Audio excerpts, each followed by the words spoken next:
And I'm Welcome. telling you, if one more of these things shows up in my room, I'm telling you, I'm gonna lose it. I mean, welcome to Long Live Baseball, but Mike is having gnome issues for some reason. I didn't even know it was possible to have gnome problems. It sounds like a clever pun, but it's not. It's a real thing. It's like gnome problems. Like I have no problems. But if you have to explain the joke, it's a bad joke. But yeah, it's interesting morning here. I hop on with Mike. I think he's just frustrated that the nose fell off. Yeah, no, the nose fell off. Yeah, so I don't know, like I think Mike he's probably frustrated because the last at bat Albert Pujols ever takes against the Chicago Cubs was a game-winning home run. I could care less about that. One more gnome shows up in my house. Yeah. I'm going to lose it. Everyone send gnomes to 307 West Thompson Avenue in New London, Iowa. Yeah. Go ahead and forward. Go on Amazon right now, and we want to give Mike just as many gnomes as possible, so he can have a collection of gnomes in his background for the show. Please send me gnomes, please. Oh my goodness! Anyway, you know how I'll be reacting if you send me gnomes. I'll be like,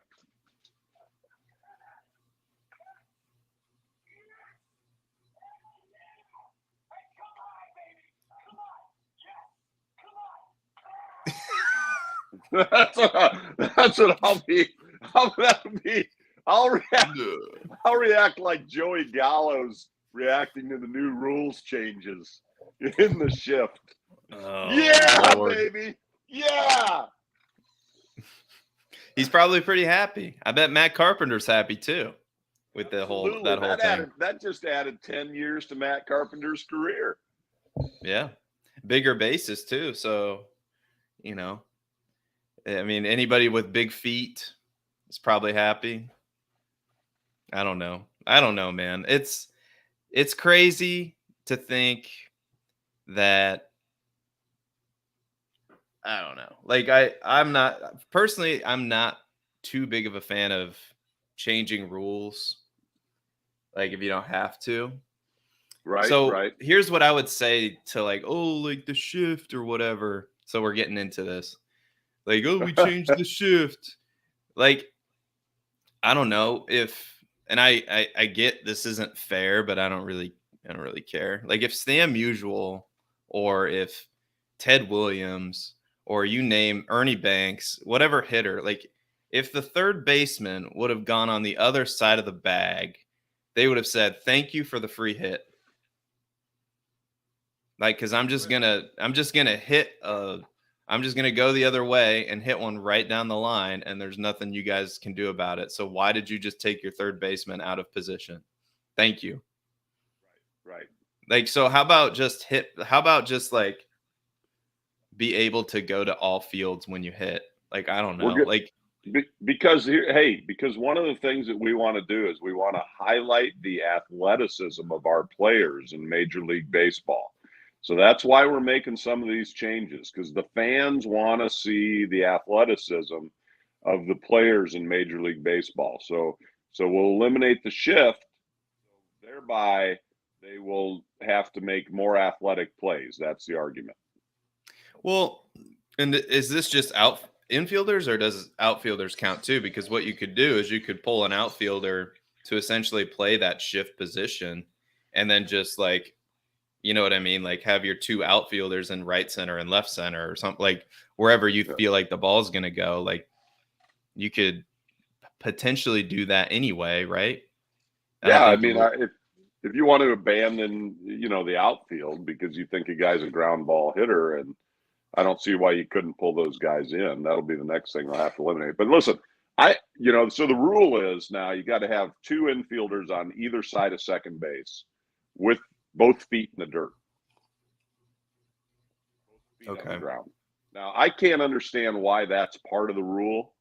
Like, because they're afraid that somebody's going to stand over second base, hovering with their left foot in the air on the first base side of second base and their right foot on the third base side of second base, and somehow gain an advantage. If somebody can do that, that's athleticism. If somebody can make a play with their right foot on the third base side of second base in the dirt and their left foot hovering over the first base side of second base, I want to see that shortstop.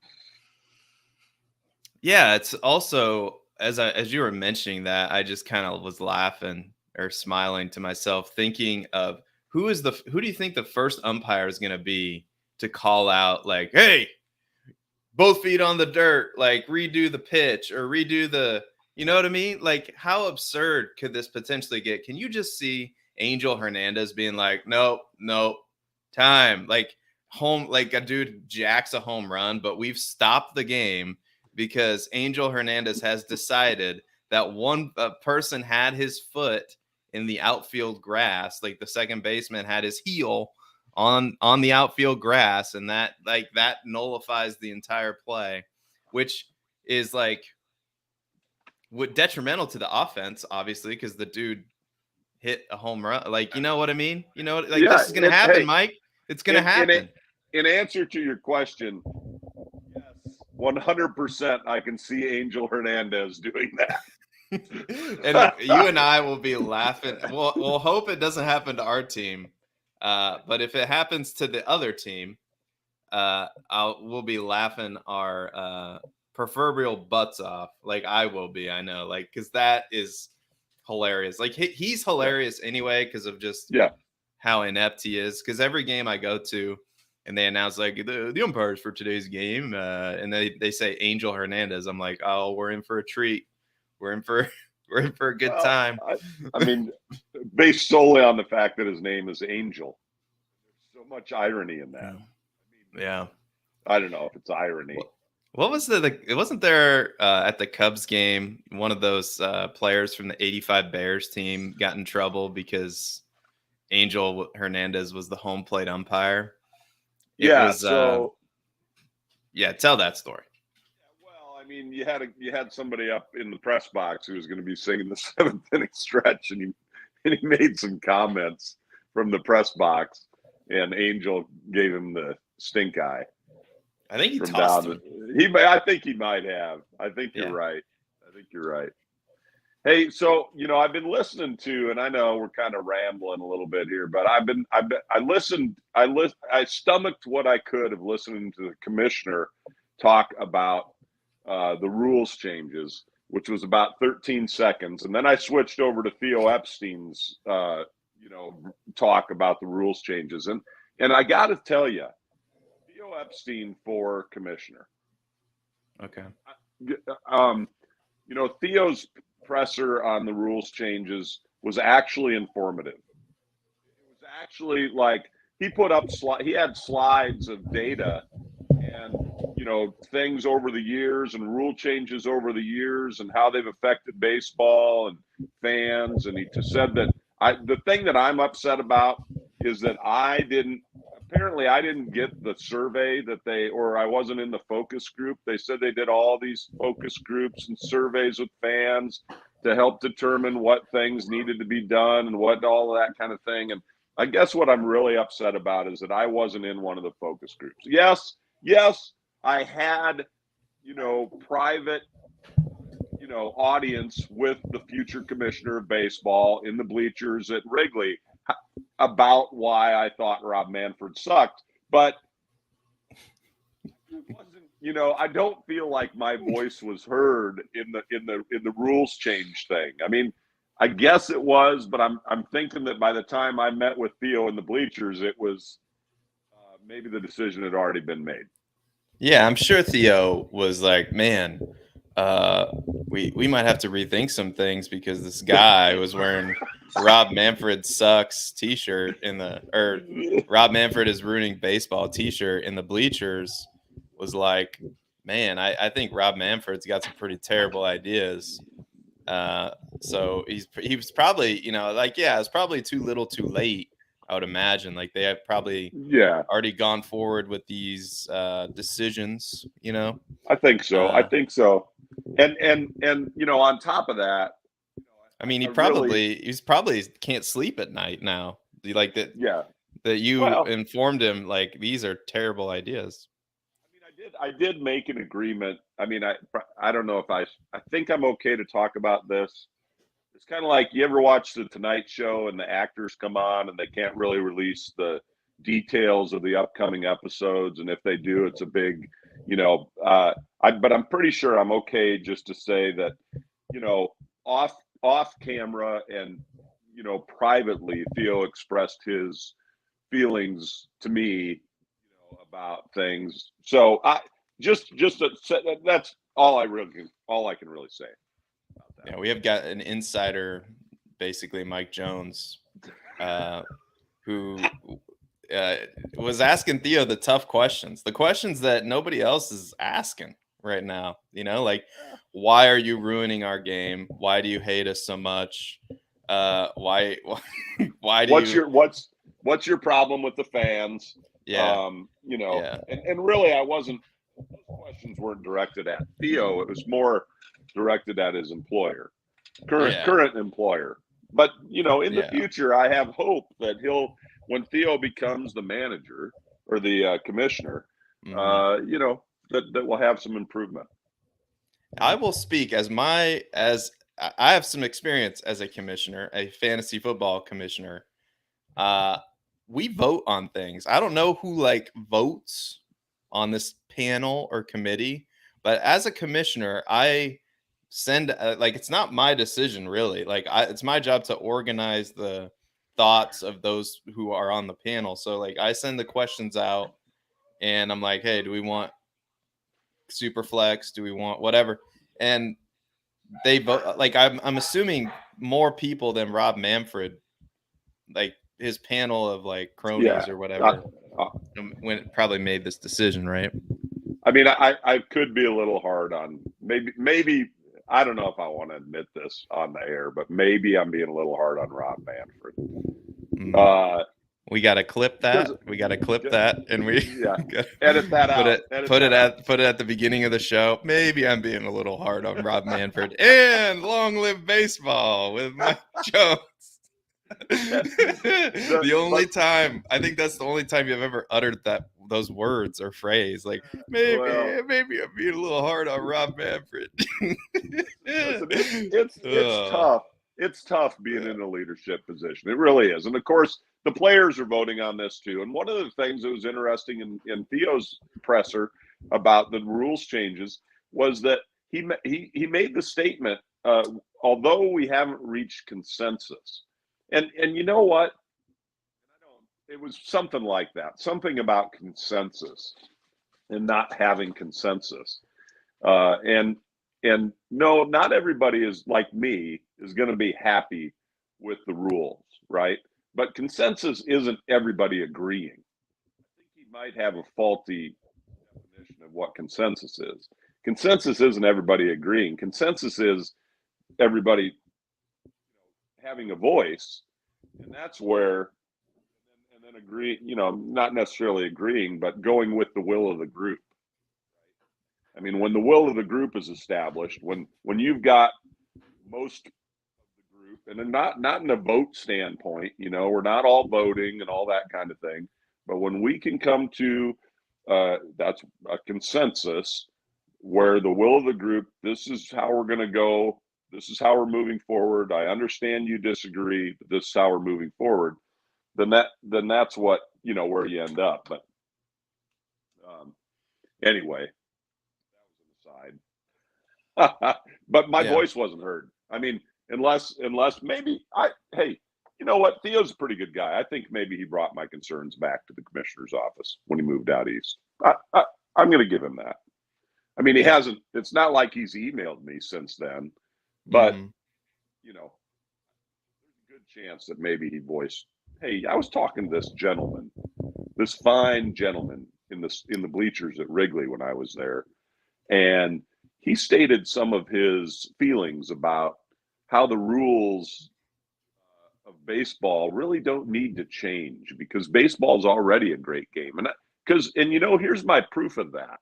When they announced these rules changes the other day, one of the things that they can continually are harping on is that these rules changes are striving for the best version of baseball.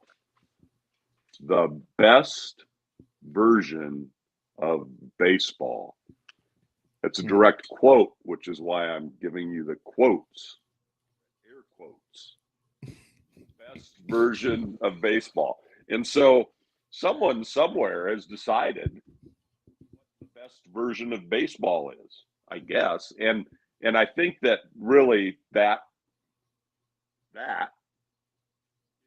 really Theo paying homage to some of the concerns that I expressed to him in the bleachers. Yeah. The best I mean, version of baseball. yeah. I mean, as much as they talked about the best. You talk about the best version of baseball, right? Right.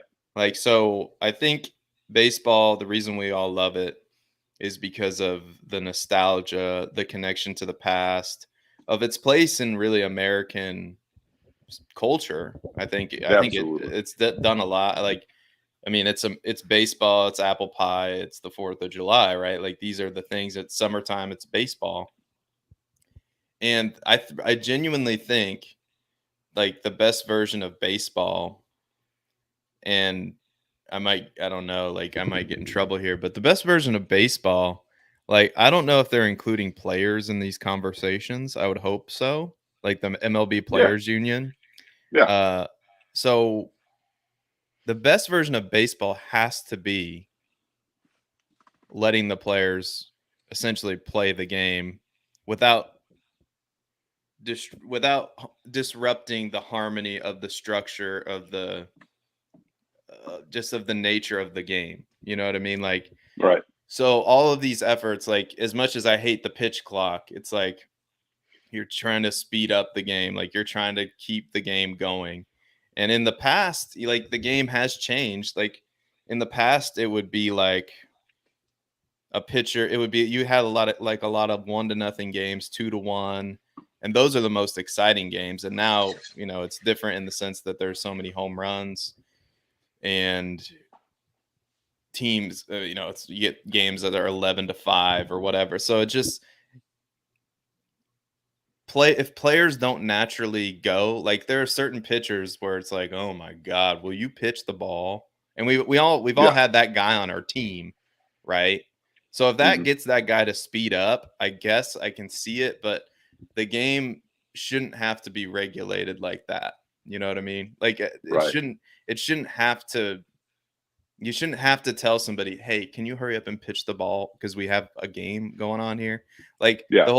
that's the whole integrity of the rule versus, like, throwing over to first 4 to 5 times. And it's like, if I guess that you still could do that, I guess, but No, you can't. oh, That's you another can't? one of the no, that's another one of the rules changes. And this is the one that I have the biggest issue with. And I don't know if now's the time to talk about it, but you only get so many throws over to first per inning. Oh I my think it god. I Okay. think the limit, and I'll have to look this up for sure, but I think it's two. And that one bothers me. That's probably the one outside of the outside of the baseball the base dimension change. They're changing the dimensions of the bases, and that one is the biggest one to me. That's my least favorite of the rules changes. But the pitch, the throw over has been eliminated and apparently tested in minor league baseball, in over 8,000 minor league baseball games, this limitation on that is something that's been tested. Why does that one bother me the most? It favors the base runner to too much of a degree, because I'm staying close, and then after you've thrown over twice, I'm going. Yeah. No. Well. So I want to differentiate this because I don't know if you'll know the answer, because I haven't been a good podcast YouTube host because I haven't read all these intricacies of the rules. But so let's say he throws over twice, right? Right. Does it count if you step off? Yeah, great question. Because, like, you know what I mean, though? Like, because you could get a running start, and if he can't step off and throw to second, like, why wouldn't you just, okay, he's thrown over twice, like, just go? Like, I'm assuming he can still step off, right? Good question. He would have to, because if you've thrown over twice and he's like, come set, why won't you just go? Right. That has to be you have to be able to step off, I would assume. Yeah, I'm going to try to look it up, because and make sure that wasn't some erroneous tweet that I read or something, first of all. Okay. Because but let's go back to the pitch clock. Mm-hmm. How do you feel about that one? Like I said, I don't love it, but I don't think it's necessary, first of all. So I guess what I'm saying is I don't like it, because I feel, and we've talked about this many times, I think your fan base doesn't really mind how long a game takes. Because if you're going to a baseball game on a Saturday afternoon or whatever the case may be, that's your day. Like, you're going to the baseball game. Right. Like, that's your whole day. Like, it's not like you're in a rush to get back home to what? So you can get home. Like, I don't. Right. Like, to me, I've never understood these people. And maybe it's because when I was a kid, like, we're like, oh, like, my grandpa was one of these people. Like, we got to beat the traffic, or I've never understood those people, especially when it's a close game. It's like, it's 3-2 in the 8th inning. Why are we leaving? Like, I'm being pulled out of my my seat. Right. So the time has never bothered me at all. So I don't like it personally. Okay, go ahead. No. Go ahead. So now we're talking about the casual fan, right? Right. I don't know if you're going to keep those people in their seats for the entire game anyway, because, like, when I go to a baseball game, and Abby knows this, I want to be seated by the first. I have some rules. I want to be seated by the first pitch. Wait, are they in writing? I mean, we can put them in writing. Seth's rules. This could be a book. This could be like an entire book. Absolutely. Like a man book. Like, you could put it. It would probably be in the toilet. Like, it would probably be like in the bathroom as one of those books that people never read, or it could be on your coffee table. Seth's rules for baseball, like etiquette. Not actually in the toilet, but like a bathroom reading book. Like, you would sit down on the toilet to take a poop, and it's the thing over here that you're like, oh, gotcha. There's some books that I'll never. That's interesting, and then you just don't pay any more attention to it. You know what I mean? Those books. Oh yeah. So, like, I could write one of those books, Seth's rules for baseball, and rule number 1 is I have to be seated with a beer and a hot dog before the first pitch. Okay. Yeah. Yeah. You gotta, if you're gonna be there for the game, you're gonna watch the whole game.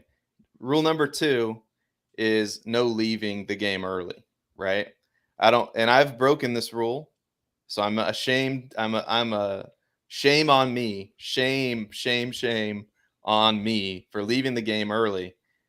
No excuses. If you're there to watch a baseball game, you're gonna watch the baseball game.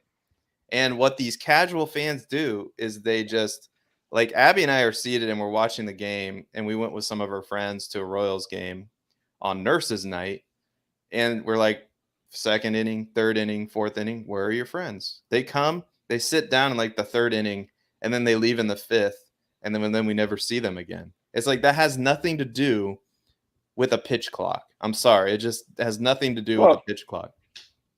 to your point, the data or data, depending on what part of the country you're from. Yeah, I think if That you're from the South, it's data. That Theo presented in his presser was that the fans that they have polled, I was not one that they talked to. Again, I'll talk about. I think I did speak to him about length of game in the bleachers, but the fans that they apparently focus grouped and had their little meetings with and their little Zoom sessions and all that apparently said that the average baseball game lasts 3 hours and I'm gonna maybe be off on this, but 17 minutes. Okay, and in their looking into it, the fan of today wants a baseball game to last 2.5 hours. 2.5 hours. Now, I call BS on that. I don't think that there was any focus group, unless you include television executives as a focus group. That's who I believe that they talked to about what do you want the length of the game to be, because 2.5 hours is too convenient for the average fan of a baseball team. I want to be there for 4 hours if you can let me. But television wants it to be 2.5 hours because it's got to fit in our window on Sunday night and people aren't watching after that time. And my dog's getting nervous. Yeah, no, I'm going to call BS on that too. Like it's like, cause if it's the fan experience, like I want to be there all day. Like, I don't care. Extra baseball. Yeah. Yes, please. Like, why are we doing that? Every time the ghost runner goes out to second base, I'm like, oh my God, like, what are we doing? Yes. Like, yes. I was like, why? It doesn't have to be. Like, we didn't play Little League like this. Like, this is not how we played Little League. Like, if there was a tie in Little League, like, they're like, all right, Tommy's up next. Like, it wasn't like, oh, hey, Billy, run out to second. Like, it's like, no. Yeah. No. Like, maybe the kids do it in their tournaments because, like, it's a tournament, but this is your job. It would be like, I don't know, man. Yeah, no. We're tired. But our bullpen. Our arms are a little shaky out here. Hey, send that guy at the second because we got to get to the commercial break. We got to get to the commercial break. That I'm telling you. And listen, with all due respect, I love your wife and I love nurses, but Abby's nurse friends who leave the game after the third inning, I could care less about them. Well, maybe I even know them. You're not going to get them anyway. Like you're never going to like you're never going to get them anyway. Like they're not interested. They're casual fans. They will come if the team's good, if their friends are there, whatever. But the diehards that you are trying to keep, like Mike and myself, when you do this stuff, it's like, and it's so absurd, like this whole heel on the grass thing. Like we laugh about it, but like that's probably going to happen, right? Like, like the whole pitch clock thing. Like, what happens if they go over the pitch clock? Is it like an automatic ball? And who determines that? Like, is that the home plate umpire's job to have his eye on the clock and to be monitoring when the pitcher pitches the ball? That's got to be tough on the umpire, right? Like, I'm not 100% sure on this. We really need to dig in because I, like you, not a good podcast person because I didn't thoroughly read into it. It's been a busy week, but I think it might be a balk. Ooh, that's rough. Right. And so here's the piece on can you imagine? Disengagement. Sorry. No, that's all right. Can you imagine if there's a runner on third in a tie game and that happens? You go over the pitch clock. Come on. Like any umpire worth his salt in that moment would not call balk on an expired timer. I'm sorry. Not like, I know it's the letter of the law, and you would get in so much trouble, like, from like, that is a non-win situation for an umpire. Like, because Yeah. one manager is going to be yelling at you like, "Hey, the pitch timer," Okay. and then the other one's going to be like, "You're going to call that like in this situation? Are you kidding me?" Right. Right. Anyway, So talk about putting your so umpires in a terrible spot. so here's where that could come into play, because I just read it is an automatic. So if the defense is deemed illegal in the case of the shift, right? Okay. The batting team can choose to accept the outcome of the play or take an automatic ball instead. Okay. So See that? it could come into play with the bases loaded, Yeah. and it's going to happen, and everybody's going to go, "Are you kidding me?" He and who knows? I mean, Well, it would be worse. It would be worse if like, like, and that ends the inning, and then like, hold on, John, like, he's in the grass. He was in the outfield grass. That's a run. Like, this is the kind of stuff that this is stupid. This is the kind of stuff that if I watch it happen, and now it's apparently a possibility, I watch it happen, I'm like, what the hell? Like, what are we like? It pisses me off. Like, it's gonna piss me off. it's yeah, and honestly, Major League Baseball, it should really be no question about it. I mean, Yeah. So listen. Here is the. I think they're calling it the limited disengagement with the mound rule. I don't know if they're calling it the pickoff limitation, but what they're saying is they're going to limit disengagements from the mound, either via pickoff move or step off. The rules hold accountable pitchers who would otherwise have a pitch clock workaround. So this is a response to the pitch clock. Well, I'll just step off. If you don't limit the step offs, then so. So why even have a rule? Like that, if that's my question, is like, if you can just step off them, what's the rule doing? It's now you're gonna have to have a rule for the rule, a rule on top of the rule, and it's just, I think it just makes it muddled and confusing, and just you wait. So obviously, there's likely going to be an increase in stolen bases, right? You would assume so, yeah. But that's something that Major League Baseball wants to see, because that's one of the plays that fans want. They want more stolen bases. The data's telling them they want more stolen bases. So, well, we'll limit the the disengagement rule. Well, pickoffs and step-offs reset the pitch clock. And the rules, according to ESPN, will limit pitchers to 2 for each plate appearance. Okay. So it's not per inning, per plate appearance. The number would reset if the runner advances. So the runner goes from first to second, you get 2 more. Okay. A pitcher can make a third pickoff attempt. However, if it's unsuccessful, it will be a balk, allowing the runners to move up a base. That's harsh. I feel like that's harsh. Like, it's gonna happen too. He's gonna forget that he already threw over there twice, and it's gonna happen. You would think. Absolutely, it's gonna happen.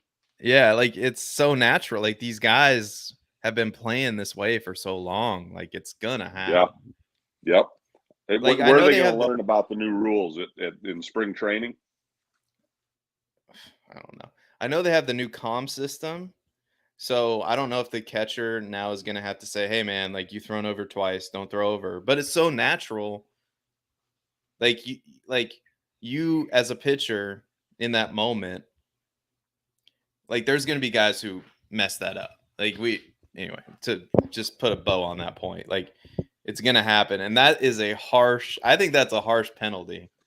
I could see the batter. I could see the batter getting a ball. Like, I could see that. Like, it's just like, okay, this is a ball. That's fine with me. But I balk. Like, now the runner's in scoring position and a base hit scores him. Like, so you throw over a third time, and then the next pitch is a base hit in a tie game. It's like, If there's nobody on base, here's what I want to know. If there's obviously, let's say a guy steps. Here's one. What if a guy steps off 3 times and there's nobody on base? Just because they're trying to get the signals or whatever. Yeah, or something like that. And what? So is that going to be like, an intentional walk, or I mean, I don't know. I don't know. Theo says fans are going to love the pitch clock.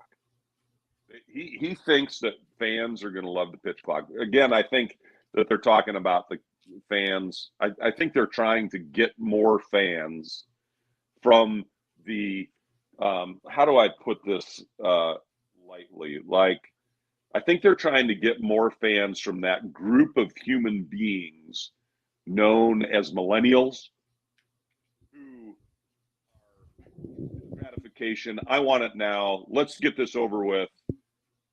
Yeah. No offense to the millennials out there. I think that's the target group for some of these rules changes. I think I am a millennial technically. Well, then bugger off. Yeah. I'm like a millennial trapped in a boomer's body. Yeah. Well, yeah. Or a boomer trapped in a millennial's body. Maybe you got to walk before you can crawl. Something like that. You're old in spirit. Yeah. That's, So there are a couple. I mean, what do you think? You know how I think the fans are responding to all this? I don't think they know or care. Like the fan that you're talking about, like it comes back to that. Like I think there's gonna be most of the fans are gonna show up and be like, "What's that clock in the outfield? Why is it counting down? Like, is that how many times a hot dog's ordered, or like, I don't know, like what? I don't think they're gonna know what it is. No, like, they are.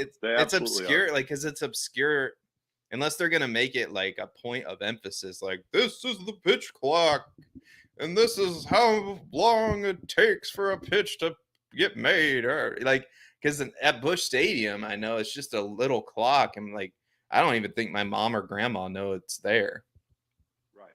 And those are your between innings, yeah. We didn't really notice that one, and frankly, I don't think that it really. I'm not sure how consistent they are on applying it. Yeah. I think it's kind of a suggestion. Have you ever seen something called because the teams didn't take I've never seen that. No. And I could be wrong. Now, the actual pitch clock rule itself is 15 seconds when the bases are empty, 20 seconds when there is somebody on base, and the hitter only receives 1 timeout per plate appearance. Okay, so that's time once. That's at high school. I think that's no, in high school, I think you get a one conference with your coach per at bat, I think. So you can only call time. So that's interesting. So the data revealed in the minor league games they played, apparently, that game time was reduced by 26 minutes in the 21-22 season with the pitch clock being introduced to minor league baseball. Okay. See, we'll see. I guess. I don't know. I find your reaction there to be very interesting because I had a similar reaction. I was like, 26 minutes taken off game time because they're gonna require the pitcher to throw sooner and they're going to limit times. You know what? Maybe I'm not so against that. Like, because that isn't really the part of baseball that I come to the game for, right? As a fan. However, I do want to be able to boo the pitcher who continually throws over to first base. I want that moment in a park. One of the fun moments of being a fan in baseball, because really we're booing him, but we really don't have any hard feelings. It's just, boo, boo. It's actually meant in a good sort of way. It's not like in a sportsmanship sort of way, right? Yeah. It's almost expected behavior. Yeah, Like, like a raspberry. I think the raspberry is part of baseball lore, isn't it? what's the raspberry? Is that in the book? I, Oh, yeah. I don't know if it's in the book or not. I'm looking it up right now, however. Okay. But Yeah, yeah. no, I we'll see. I mean, we'll see ultimately. I'm skeptical. I don't know if it's going to get the fan engagement that they want it to have, because ultimately I think this game's more about players and not necessarily about rules. Would you agree with that? The game is? Say that again. Yeah, I don't go to a game because I think it's going to take 2.5 hours. Like, I go to a game because, like, casual fans might say that. Maybe I'm arguing against myself here, but like, what prevents people from going to a baseball game? Like, I don't know. How many times have you heard people say, "Oh, it just takes too long," or "It's so boring," or whatever? Like, I don't know if you're changing those people's minds anyway. Like, because what's 26 minutes? I don't know. That's just how I feel. You know what isn't happening because of those 26 minutes? You're not getting beers and hot dogs or whatever. It's not the people at the ball game that we're talking about here. People at the ball game are going to the game and they want to be at the park and they're good to be there the entire time, most of the time, minus Abby's nursing friends. Yeah. Yeah. But people who are watching, I hear all the time, I don't like watching baseball on television. I don't like watching on television because that's what it comes down to. It's got to be. We got to make it, television worthy. These billions of dollars at television is. This is a bonus Dixon.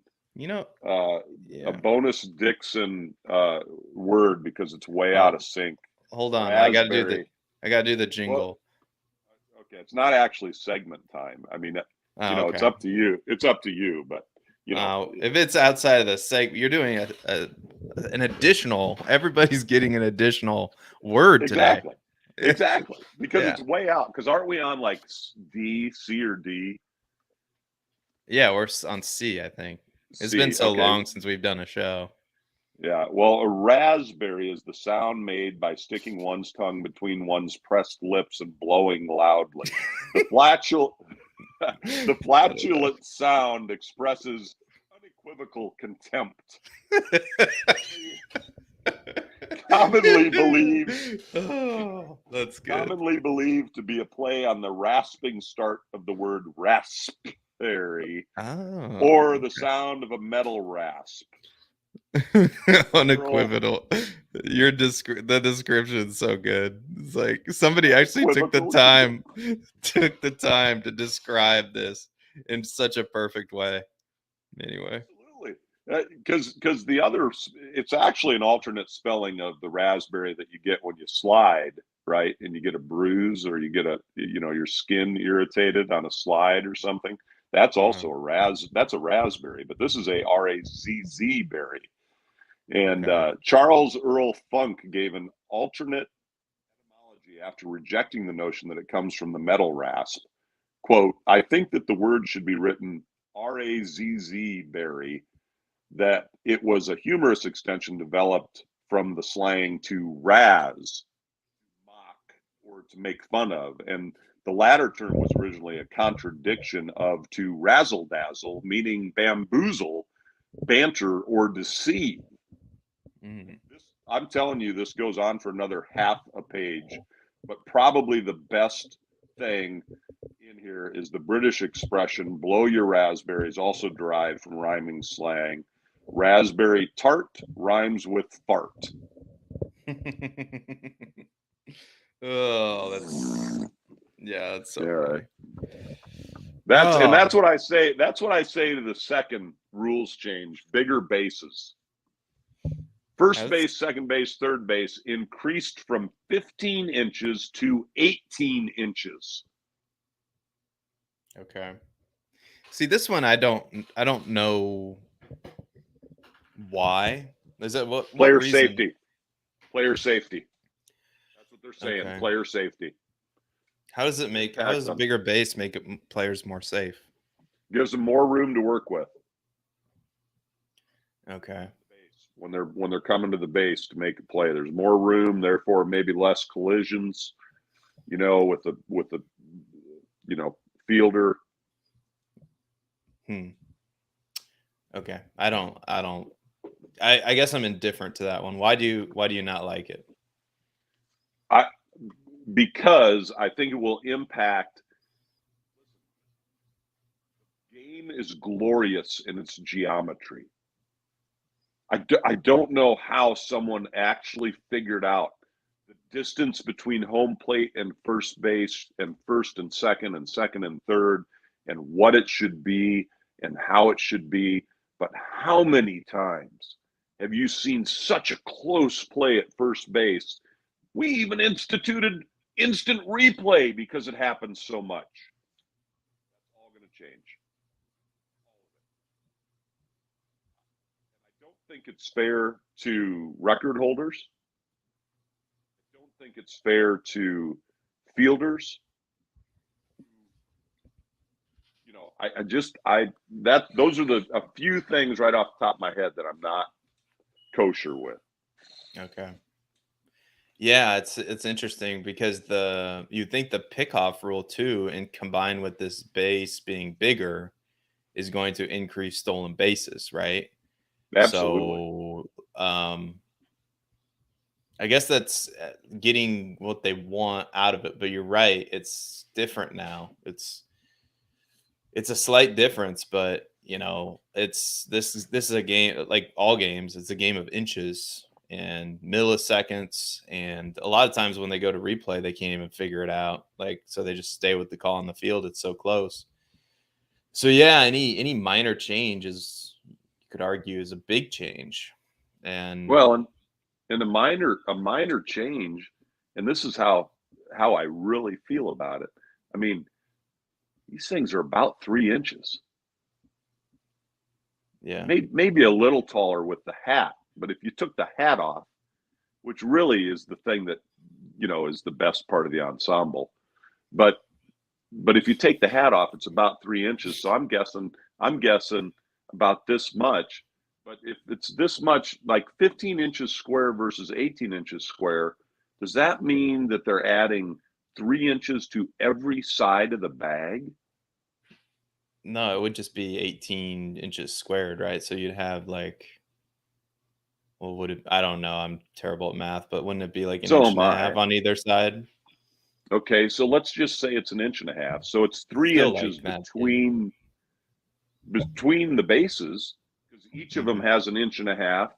Then there's 3 inches between each base, right? Is home plate's not part of it, which that's interesting. I mean, because the strike zone, I suppose. Would they But change it so it's still 90 feet though? that's a Like, great question. because they'd have to move the base back a little bit, 3 inch Yeah, or inch and a half. I'm gonna have to look into that. Now, if they do that, if it's still 90 feet, They've got to. okay, They've got to do that. okay, I would assume so, unless they're changing the dimensions of the field too, which they should not do. yeah, and again, Because you're right about that. Like, it's got to be 90 feet because you're right. Like, so many close plays at first. Like, how many times is like a bang bang play just a normal thing now, where you're like, yep, he's out. It's like, what? It's like a half step. Like, that's pretty much your typical play at first. yeah. He's like, he's I out by hope a half step. that you're right, and I'm ignorant in this case. I hope that your thinking on that is correct. I think that's gotta be. You would think. I don't know. Like, I hope I'm right too. But if They it's like, don't. because The ESPN article doesn't speak into that part of it. okay. But well, we should. I mean, maybe I should need to send some emails about this. Let us know if you're in the comments. Let us know if you know something. But we have to email the commissioner's office or something, like with a concern. We're concerned fans that love this game. Now I know. You see, I'm reading about the committee. Bill DeWitt, huh? Oh, Bill DeWitt was on the Jack committee. Flaherty. There's too many Cardinals on this committee. That's what the issue is. Oh, they don't have There's any not a Cubs. They have Theo. Theo's in the. He's in the palm. He has the commissioner in the palm of his hand. Theo. yeah, but he's no. I mean, hey, he retired. He's a Cub. He won the World Series. He The resigned Cubs. from the Cubs, front office. I mean, he's actually moved out of Chicago, sold his $3.7 million home over there in Lakeside. I don't know. Thankful for what he did, but I don't know if you can still call him. Yeah, once a Cub, always a Cub. All right. You don't think that he could come back anytime and they'll be like, the general manager of the 2016 World Series champion Chicago Cubs. And like he's a hero forever.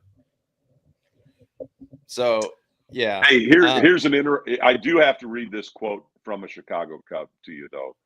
Ian Happ, our left fielder, said that players wanted to ease into the new rules rather than have the sudden change. The players' point of view, quoting Happ, is that we would rather move slowly and make sure the game looks the way the game looks and keep making changes if we needed to in a stricter direction, as opposed to going all the way strict and working backwards from there. Yeah. Yeah. No, good on you, Ian. You're my all-star. That's a good quote. I agree with him. I think that's a good perspective to take. I hope they listen to those kinds of players. Because I feel like that. I don't know. Like, I'm not a player, obviously, and I'm not trying to represent them. But I would, if I had to bet on how most players feel about this, I would bet that that's how they feel. Yeah. Well, I mean, Ian Happ is a big part of the Players Association. Okay. He's one of the guys that's on there. And so when he says the players' point of view is, I think that's where it comes from, is how the Players Association feels about making these changes, right? Yeah. In the big picture. So I think listen, in the and maybe I'm sure we're going to talk about the rules a lot more, but in the interest of time, is it time for the jingle? Yeah. And go ahead. It's the Dixon Baseball Dictionary segment of the show where Mike pulls out his dictionary.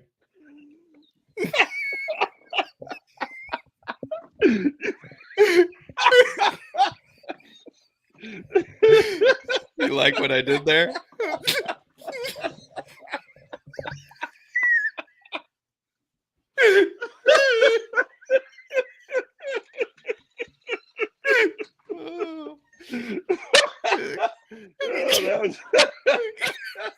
That was very funny. Yeah. I got him, ladies and gentlemen. Yeah. That is the official theme song of the Dixon baseball. I got you, and then you got me. By the way, that you were. That's funny. So I think we're in the C's now. Good thing we're not in the D's.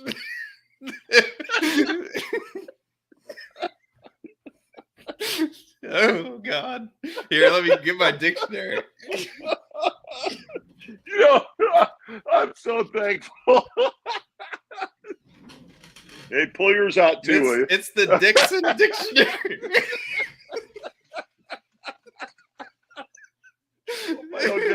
I'm so glad nobody watches this show.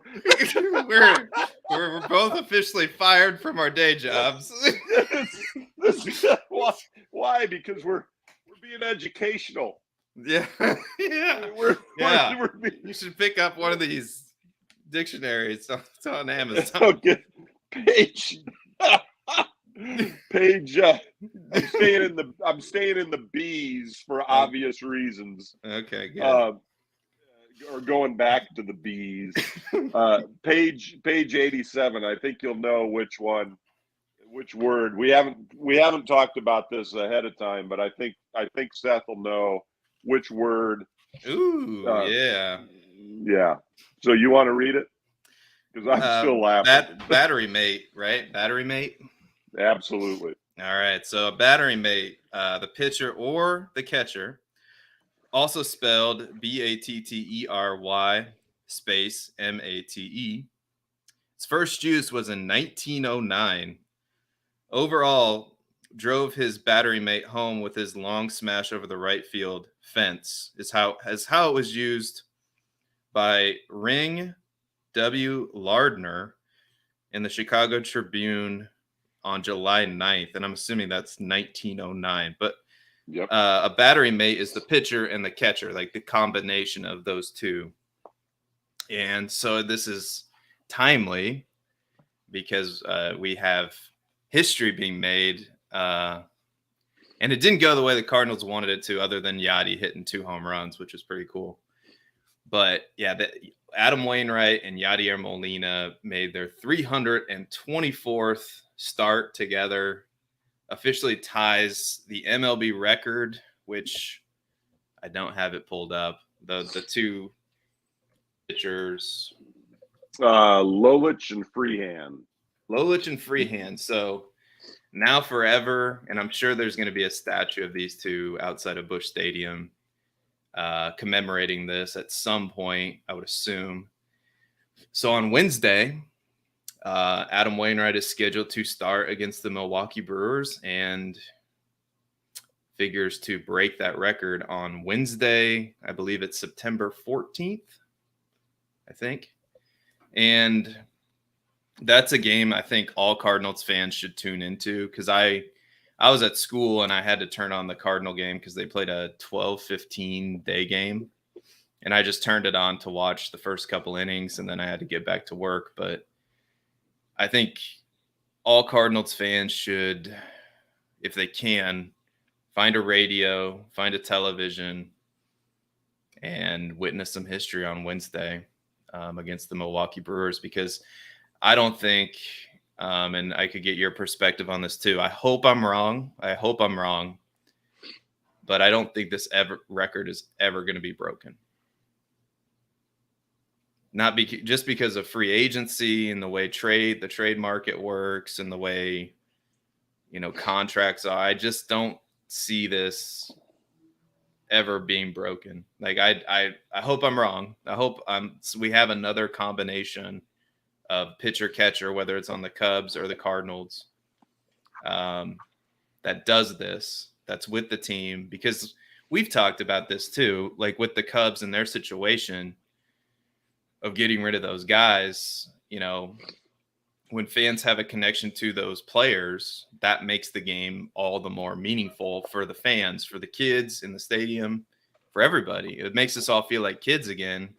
And when I watch Adam Wainwright and Yadier Molina coming in from the bullpen, it gives me chills coming down, because we've been watching that since 2007. Because in 2006, he was a reliever. He got called up as a reliever. And then in 2007 was when he first started as a starting pitcher with Wainwright, or with Molina, excuse me. It's just like the nostalgia of baseball. Like, these guys are like heroes, like urban legends, and we're watching it play out before us. And to me, it's, as a lifelong Cardinals fan, it's, I couldn't be like a prouder fan. You know what I mean? Like, it's just like watching Pujols and watching these guys. It's like brings a tear to my eye just thinking about it. It's like, because it takes you back to when you were a kid, right? Watching the game and them playing the game how it was intended to be played. Like, Wainwright is a guy who's always worked fast, and Yachty is a guy who's always communicated well with his pitchers and just made them better. And it's just like that combination, you couldn't ask for much more as a fan. and you can't ask for much more as for them being representing the game the way that they do. And it's just like that combination of everything makes it just one of the most special things I've ever seen. It's like, and like I said, I hope it happens again. I hope some young combination of players breaks this record because I want to see it again. I want to see these, like, because this game's all about players, Right, and their connection to the fans. And so I hope I'm wrong. I hope it happens again, but gosh, just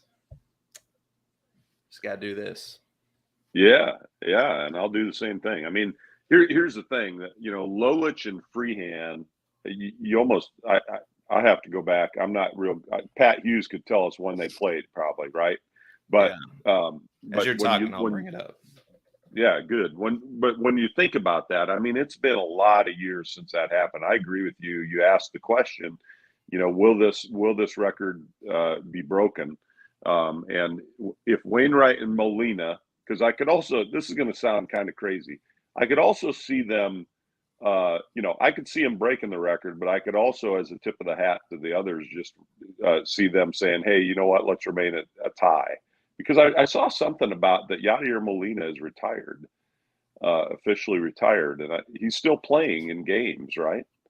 I saw something online about that, and it just made me wonder a little bit about it. But if they obviously they own the record. They right now they co-own the record, and that's tip of the hat to that. And I have a brand new respect for Adam Wainwright. When you shared that video of him mic'd up with me as he's warming up and all of that kind of stuff, and that was really a special thing to be able to listen into. I think if Major League Baseball wants to make a change, that's one of the things that they should do, like they do at the Field of Dreams games and at spring training and all that. Find players who are willing to, engage with the fans on that level, and you're going to increase television viewership. That's something that'll increase it. Because it's like that kid who's watching, he gets to watch Adam Wainwright warm up and literally walk you through his process of how he warms up. And this is a guy who's, I don't know, is Adam Wainwright? Maybe we should reach out to Adam Doors. How's Adam Wainwright going to fare in the Hall of Fame ballot? Like right. Like it's iffy. I don't know if he'll make. I don't know. I honestly don't know if he is a Hall of Famer. I would assume Yachty is, but I don't know. Yachty's got to be. I don't. But I would assume. The only time will tell on that. Yeah, for sure. Yeah. When was Lolich and Freehand? Did you find that? 65 to 73. Wow, that was 1963 to 75. So it was about the same. That makes sense. 324 games. So Yachty and Wainwright have been together. Gosh, just think if Wainwright wouldn't have, because I think Wainwright's had 2 Tommy Johns. Really? Wow. Yeah, I think so. Yeah. Like he's had at least one, and maybe he was out for another reason. Like, because he's missed 2 full seasons, I'm pretty sure. Yeah. So imagine if Wainwright was healthy, for at least one of those seasons. That's another 30 starts. Yep. I mean, yeah, go ahead.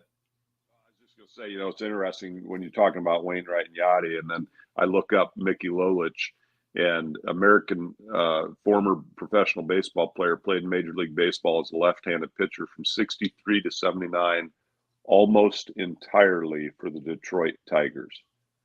Yeah.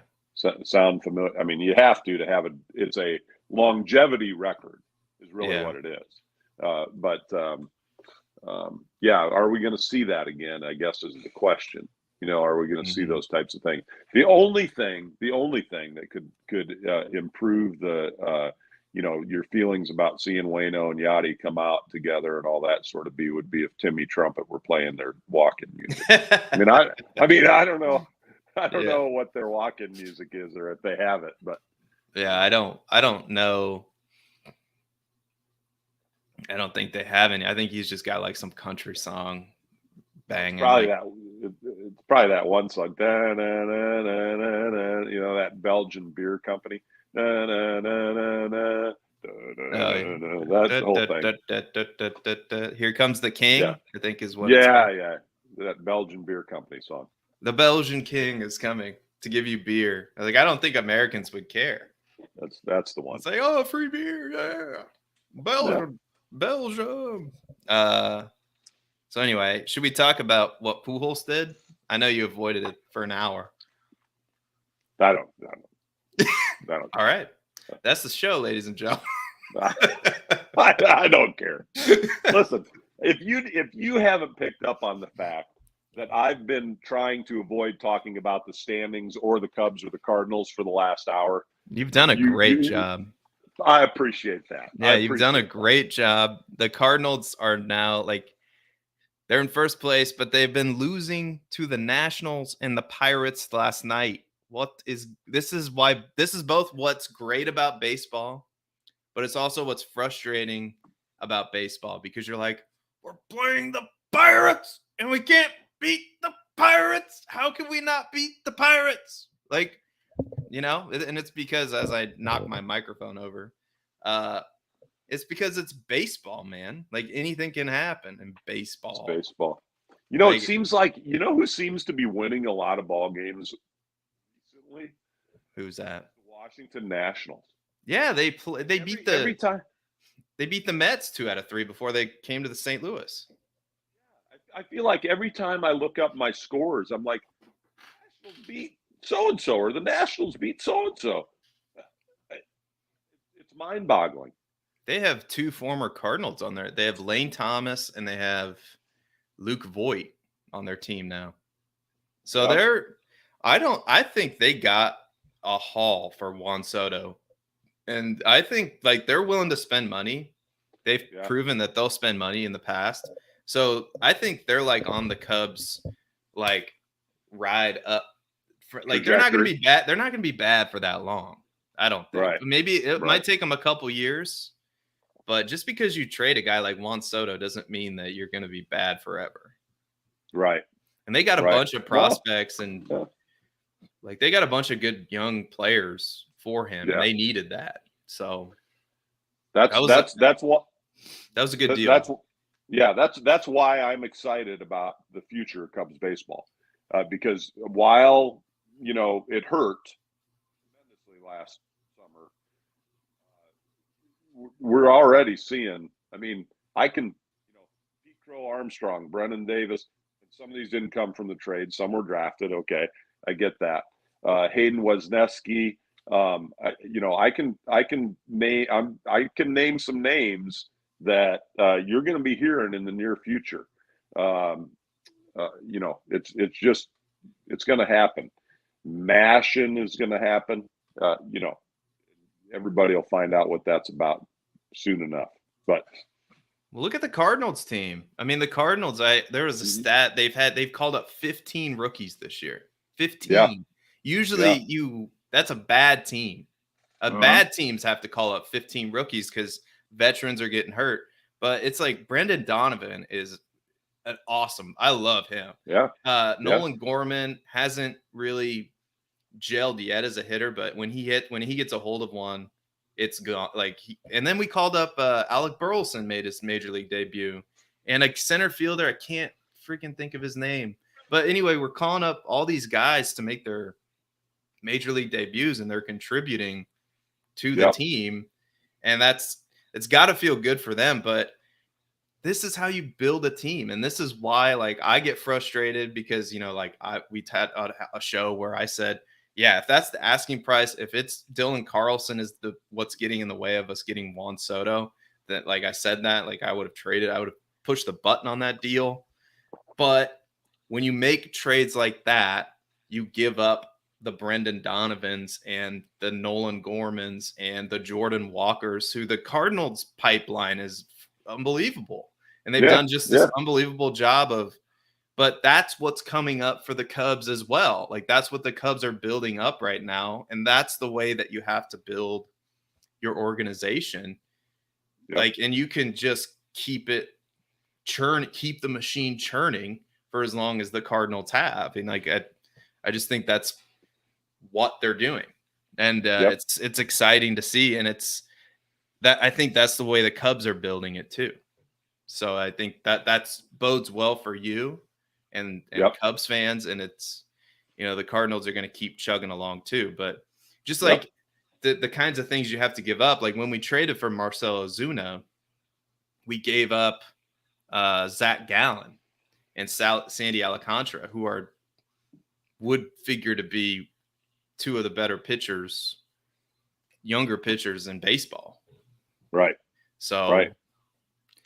that was a hefty price to pay. Sandy Alcantara.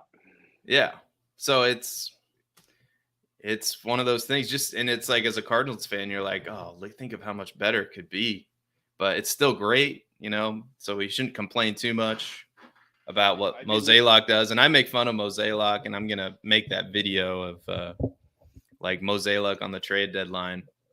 Like, let me just pitch this real quick. So Mozeliak on the trade deadline, he's like kicked back in his chair and he's like eating an apple or something.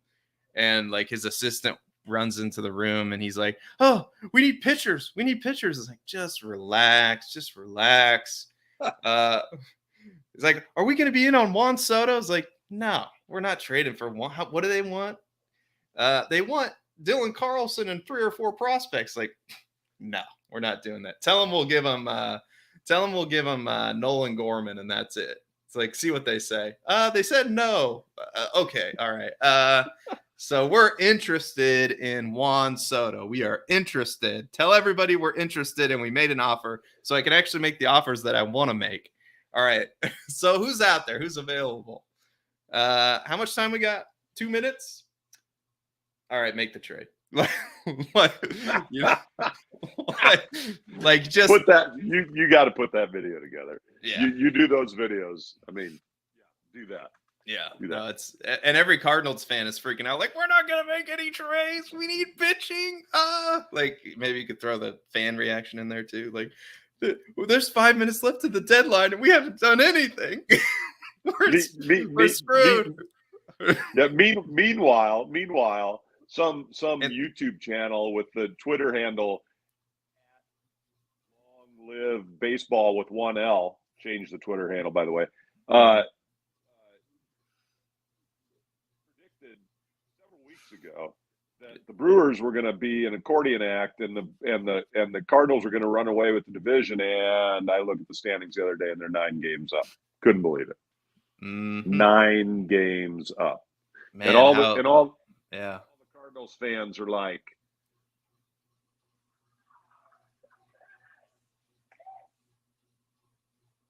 I can hear it.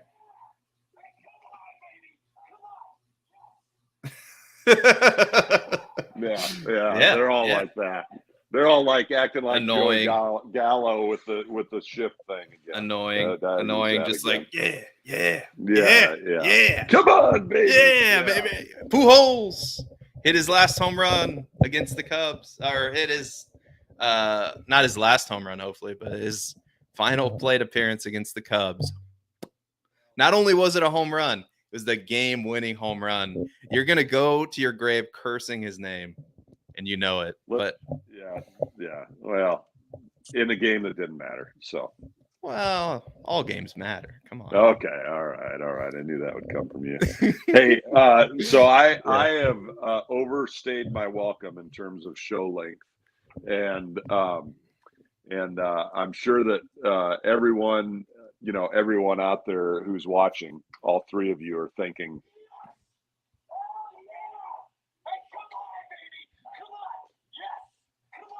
all right. Yeah. So all the Cardinals fans like, yeah, let's go, baby. Yeah. Just give us a couple years and we'll be doing the same thing. That's You're all. Probably right about that. I have no doubt. Hey, I am going to say, that this show may have been one of our best ever. And if people don't, subscribe and like, whatever those things are, join us. Long live baseball. Yeah. Mike Jones. I'm Seth Dewald. Follow the show at Long Live Baseball with 1L on Twitter. Subscribe to the channel. Click the like button. Hit the notification bell to be notified when we go live. It's going to be on Saturdays. Saturday mornings. We're gonna. I might have a scheduling conflict, so we might have to work something out. But I'm sure we'll find a time to do this. Because for no other reason than I just like getting in a virtual room or any room with Mike Jones and talking about baseball. Because we could do it for hours.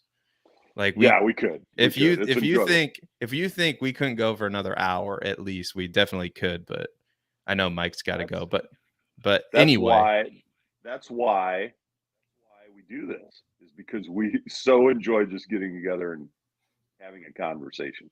Yeah. That's why. Yeah. That's what we do at the ballpark too. While we're watching the game and fully engaged, we're having a conversation. That's what being at the ballpark's all about. And I'll just end it on this, because Seth enjoys when I pull out. All right. All right, everybody. We'll see you next time. In the meantime, long live baseball. Baseball. See you later.